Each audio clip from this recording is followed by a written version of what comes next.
People may be feeling one way or another about recent prices, and I have to say that that's crypto, baby. Welcome, right? We have ups, we have downs. Prices do not always run up and to the right, and this has been a time where, in terms of SHIB and really the overall crypto market, we're all doing the same thing. We're facing this, kind of consolidation, this falling, this dropping around the time of the halving. This is a normal thing, guys. We go through this every single market cycle. In fact, you look at the BTC charts and you guys can see that every single cycle we have gone through, we have gone through some sort of correction around the time of the halving.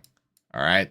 The great news is that this may not last much longer. And I want to show you guys a couple reasons why. Now, today, first and foremost, is a big day. We're waiting for the conclusion of the FOMC meeting. I believe that's supposed to be at about 1:30 Central Standard Time.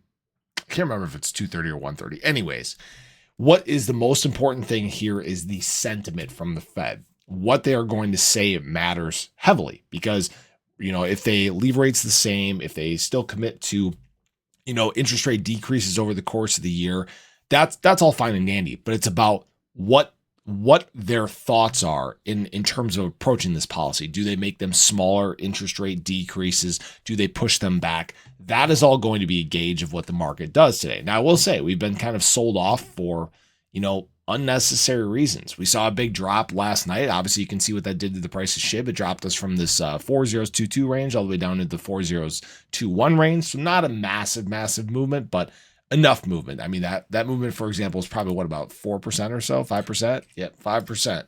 So we've just kind of been doing this trend here where we've been very much following BTC. We've been very much sticking to our trend.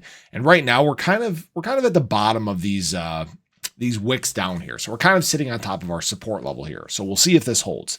Now, what's interesting and the reason why I say this might not last is I want to refer back to this chart here. This is the historical BTC gains by month.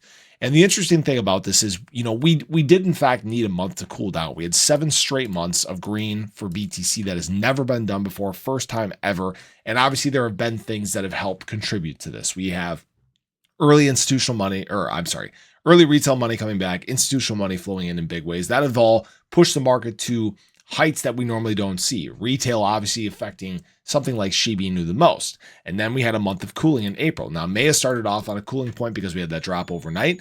But I will say this, if we look at every single year of the halving, 2020, 2016, 2012, which doesn't show on here, but each of those Mays in the year of the halving have been a green month, have been a positive month. So the question is do we bounce back on this? Do we bounce back and have a normal green May like we have done in cycles past? Well, again, you can't discredit the early retail money flowing in. You can't discredit the institutional money that's flowing in. You can't discredit the institutional money that just went live in Hong Kong. All that stuff may in fact be the thing that pushes the market up. It's just a question of when, right? Do we stop, set a hard floor here and turn around? Does BTC continue to shed a little further here and come down to this 52K range like we talked about? There's a lot of unknowns right now. But know this, remember, this is all normal, all right? This is all normal, but a few things are heightened. Retail money, adoption rates, institutional influxes, and enterprise. Those are all things that are coming into the cycle now that have not done so in the past. So those things are going to be stuff that helps push prices higher as time goes on, but it's all about patience. I see people commenting all the time if you have, a drop on the 15-minute chart. Guys, let's be real here. All right. This is a long-term game. It's not about the quick flips. If that's what you're here for, whatever, you're going to deal with volatility.